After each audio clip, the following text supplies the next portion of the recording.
नमस्कार दोस्तों, मैं ओमकार ठाकुर सौरभ पब्लिकेशन पे आपका स्वागत करता हूं। एक बार फिर से 1000 सीरीज ऑफ वोकैब के साथ हम स्टार्ट कर रहे हैं क्लास को, जिसमें पहले 1000 वाले सीरीज में बहुत सारे व्यूज और लाइक्स और कमेंट आए हैं और उस सीरीज का दूसरा वीडियो भी बहुत जल्द आपके सामने दिखेगा। और तीसरी बात है, सबसे अच्छी बात क्या है कि अब ये सीरीज आपका रेगुलर होता जाएगा, इसलिए आप बने रहिए हमारे चैनल पे। और चैनल पे अगर नए हैं तो जल्दी से जल्दी सब्सक्राइब करें। अगर आपने सब्सक्राइब कर लिया है, नोटिफिकेशन आता है, तो सारे वीडियो को अच्छे से देखें। इस बेस पे आप अपना एग्जाम चूज कर लें कि आपको किस एग्जाम में जाना है, उस एग्जाम के लेवल वाले सारे क्वेश्चंस उठाइए और फिर हमारे वीडियोस को देखने के बाद आप उस क्वेश्चंस को कीजिए। अगर वो क्वेश्चंस में आपको किसी भी टीचर की जरूरत पड़ गई तो फिर ये पढ़ाना हमारे लिए बेकार की बात है। ठीक है, तो आप लोग बने रहिए हमारे साथ एक नए उत्साह के साथ। हर एक दिन आपका जो कमेंट आता है, आपका जो प्यार हमें मिल रहा है, उस प्यार के बिहाफ पे हम लोग हर एक दिन नए नए सीरीज को लेकर आने की कोशिश करेंगे और छोटे छोटे तरीके से आपको बताया जाएगा कॉन्सेप्ट, जिससे कि आप क्वेश्चंस को आसानी से कर लीजिए अब यहाँ पे देखिए, अगले क्लास में हम लोग नेम, बेमन और डिफाइल, नेक्रोमेंसी, ठीक है, और क्या है, लार्जेसी पढ़ चुके थे। अगले क्लास में, आज की क्लास में हम लोग क्या पढ़ेंगे, ठीक है बेटे, रेप्रेजाइल। क्या है? रेप्रेजाइल। अब रेप्रेजाइल का मतलब क्या होता है? ठीक है, रेप्राइजल का मतलब क्या होता है बच्चे? तो रेप्राइजल को याद रखिए, रेप्राइजल का मतलब होता है रिवेंज लेना, बदला लेना। क्या होता है बेटे? रिवेंज, जिसको हम क्या कहते हैं? बदला। रेप्राइजल एल से खत्म होता है, ये SAL से हो रहा है, तो ये नाउन बनेगा हमारा। क्या बनेगा? नाउन। इसका कीवर्ड क्या होगा रेप्राइजल का? री और प्राइज। अब क्या है? री का मतलब दोबारा, प्राइज का मतलब क्या होता है? लेने वाला। प्राइज, दोबारा प्राइज जो लेने आएगा बच्चा, उससे क्या लिया जाएगा? बदला लिया जाएगा। क्या लिया जाएगा बेटे? बदला लिया जाएगा। तो रेप्राइजल का मतलब क्या हो जाएगा बेटे? बदला लेना, जिसको हम अंग्रेजी में क्या बोलेंगे? रिवेंज बोलेंगे। क्या बोलेंगे? रिवेंज। तो रेप्राइजल का एक सबसे अच्छा सिनोनिम्स आपको याद रखना है। रेप्राइजल का मतलब होता है रेप्राइज, ठीक है, रीप्राइज। रीप्राइज का मतलब अगर दोबारा कोई प्राइज लेने आया तो उससे क्या लिया जाएगा? बदला लिया जाएगा। इस तरह बहुत छोटी छोटी बातों पर ध्यान रखिए और क्वेश्चन को करने की कोशिश कीजिए, बिल्कुल सही होगा क्वेश्चन। अगला वर्ड है हमारा ट्रैंक्विल। क्या है बेटे? ट्रैंक्विल। अब ट्रेन को ट्रेन बोल दीजिए, क्वेल को कूली बोल दीजिए। ये एक आपका क्या है? एडजेक्टिव है। ट्रैंक्विल जो है एक पार्ट्स ऑफ स्पीच की अगर बात करें तो this is called an adjective, ये एडजेक्टिव में माना जाएगा। अब ट्रैंक्विल को कैसे याद रखेंगे? ट्रेन को ट्रेन और क्वेल को क्विल। ट्रैंक्विल का मतलब होता है शांत। क्या होता है बेटे? शांत, जिसको हम लोग क्या बोल सकते हैं? Peaceful, quite. क्या बोलेंगे? पीसफुल और क्वाइट। अब देखिए, ट्रैंक्विल को याद रखिए, ट्रेन में कूली। ट्रेन में कूली सबको क्या करा रहा है? शांत करा रहा है।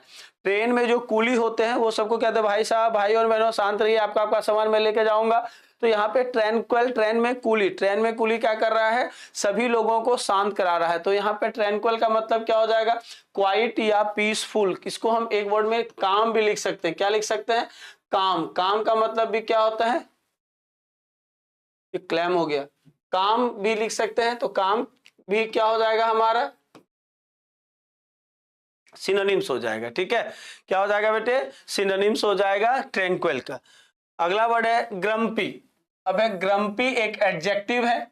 ग्रम्पी का मतलब होता है एक बैड मूड, चिड़चिड़ा, जिसको हम लोग एनॉय कह सकते हैं। क्या कह सकते हैं? तू चिड़चिड़ा कह सकते हैं, तनुक मिजाज कह सकते हैं, इसको हम एंग्री भी कह सकते हैं। क्या कह सकते हैं बेटे? एंग्री कह सकते हैं, चिड़चिड़ा कह सकते हैं, बैड मूड, ग्रम्पी। ग्रम्पी को जोड़ दो गर्म पानी या गर्म पानी, ठीक है, या गर्म पानी। गर्म चाय पीने वाले ग्रम्पी हो जाते हैं। गरम गरम चाय पीने वाले क्या हो जाते हैं? गरम गरम चाय पीने वाले क्या हो जाते हैं? ग्रम्पी हो जाते हैं, चिड़चिड़ा हो जाते हैं, बैड मूड में हो जाते हैं, एंग्री हो जाते हैं। क्या हो जाते हैं बेटे? वो एंग्री हो जाते हैं। तो ग्रम्पी का मतलब क्या हो जाएगा बेटे? इन अ बैड मूड, जिसको हम लोग क्या बोल सकते हैं? चिड़चिड़ा या एंग्री बोल सकते हैं। ठीक है, इसी का एक वर्ड आ जाता है ब्रिस्टल। क्या होता है बेटे? ब्रिस्टल। अब ब्रिस्टल को कैसे याद रखोगे? ब्रश से ब्रश टूट गए, इसलिए वो क्या हो गई? चिड़चिड़ी हो गई, एंग्री हो गए। ब्रश टूट गया इसलिए वो क्या हो गई? चिड़चिड़ी हो गई। तो ब्रिस्टल का मतलब भी क्या हो जाएगा? विस्टल का मतलब भी क्या हो जाएगा बेटे, एंग्री, और ग्रम्पी का मतलब भी क्या होगा, एंग्री, ठीक है। प्रोवोक का मतलब भी क्या होगा, एंग्री। रिबुक का मतलब भी क्या हो जाएगा, एंग्री। ये सारे एक दूसरे के सिनोनिम्स होंगे। आपको नया वर्ड याद रखना है, ग्रम्पी। ग्रम्पी का मतलब गर्म चाय पीने वाले लोग कैसे होते हैं, ग्रम्पी हो जाते हैं, एंग्री हो जाते हैं, बैड मूड में हो जाते हैं, चिड़चिड़ा हो जाते हैं, ठीक है। तो ये बात आपको याद रखनी है। अगला है बेटे पॉपर। पॉपर एक नाउन है। पॉपर क्या है, एक नाउन है। पॉपर को जोड़ दो पापड़ से, ठीक है। तो पापड़ खाने वाले लोग क्या हो जाते हैं, पॉपर हो जाते हैं। ऐसा नहीं, पापड़ खाने वाले नहीं, पापड़ बेचने वाले लिखना होगा हमें। पापड़ बेचने वाले लोग क्या हो जाते हैं, पॉपर हो जाते हैं, गरीब हो जाते हैं। तो पॉपर को कैसे याद रखना है, पापड़ से। और पापड़ खाने वाले लोग, पापड़ बेचने वाले लोग कैसे हो जाएंगे, गरीब होते हैं। तो पॉपर को याद रखिए, पर्सन हु इज पुअर, उसको क्या कहेंगे हम, पॉपर कहते हैं। क्या कहते हैं बेटे, पॉपर कहते हैं। और पॉपर को कैसे याद रखोगे, पापड़ खाने वाले से। और पापड़ खाने वाले लोग कैसे हो जाएंगे, पुअर हो जाएंगे। तो पॉपर का मतलब क्या होता है बेटे, पुअर होता है। बच्चों का दिक्कत आता है सर आल्म्स का मतलब क्या होता है, तो आल्म्स का मतलब होता है बेटे भिक्षा लेना। क्या होता है, भिक्षा। लेकिन यहां पे हमसे क्या पूछा गया, pauper. Pauper is a noun. इसको कैसे याद रखोगे, पापड़ से। पापड़ बेचने वाले लोग कैसे हो जाएंगे, गरीब हो जाएंगे। अगला बेटे बेटे एबेंडन, ठीक है।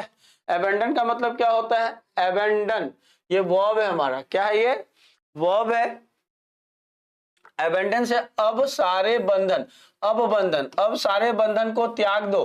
क्या कर दो, त्याग दो। त्यागना मतलब छोड़ दो, ठीक है, सेक्रीफाइस कर दो उसको, ठीक है। तो यहाँ पे यहाँ एबेंडन का मतलब क्या होता है, त्याग देना, जिसको हम बोलते हैं लीव बिहाइंड। क्या बोलते हैं बेटे, लीव बिहाइंड। कास्टिगेट भी बोल सकते हैं इसको। क्या बोल सकते हैं, कास्टिगेट का मतलब तो क्रिटिसाइज हो जाएगा, सॉरी। क्या हो जाएगा, त्याग देना, फॉरसेक, छोड़ देना, त्याग देना, फॉरसेक हो जाएगा, ठीक है। तो एबेंडन का मतलब क्या होता है बेटे, त्यागना, छोड़ देना, लीव कर जाना, किसी चीज से लीव बिहाइंड हो जाना, ये क्या होगा, एबेंडन। अब यहाँ पे क्या है, अब तुम कंपटीशन की तैयारी करने लगे हो, तो अब सारे बंधन को तुम जल्दी से त्याग दो, तभी तुम कंपटीशन के एग्जाम निकाल पाओगे। तो इसलिए एबेंडन का मतलब क्या हो जाएगा बेटे हमारा, बिल्कुल सही आप बता रहे हैं, त्याग देना होगा, लीव बिहाइंड हो जाएगा। क्लियर है यहाँ तक, यहाँ तक में अगर कोई प्रॉब्लम हो तो बता सकते हैं सर कोई प्रॉब्लम है। यहां तक में कोई प्रॉब्लम हो बच्चे तो बता सकते हैं सर कोई प्रॉब्लम है। अब लास्ट वर्ड हम करते हैं लेविस। क्या लिखेंगे बेटे, लेविस। लास्ट वर्ड क्या रखेंगे हम, लेविस। अब लेविस को कैसे याद रखोगे, लेविस से लव करने की है विश, तो बनना पड़ेगा लेविस। लेविस को क्या कहते हैं, ले को लव से बोल सकते हैं, लव करने का है विश, तो बनना पड़ेगा लेविस। लेविस मतलब खर्चीला बनना पड़ेगा। अगर आपको लव करने, देखिए ये लड़का और लड़की, ये लड़का अंगूठी दे रहा लड़की को, तो ये कहीं ना कहीं ये खर्च कर रहा है इस पे, तो इसको लव करने का विश है, तो इसको क्या करना पड़ेगा, लेविस बनना पड़ेगा। तो याद रखिएगा लेविस का मतलब क्या होता है, खर्चीला। क्या होता है बेटे, खर्चीला, जिसको हम लोग क्या बोल सकते हैं, एक्स्ट्रा वैगेंट। क्या बोलेंगे बेटे, एक्स्ट्रा वैगेंट। एक्स्ट्रा वैगेंट का मतलब क्या हो जाएगा, खर्चीला। तो याद रखेंगे आप लोग लेविस को।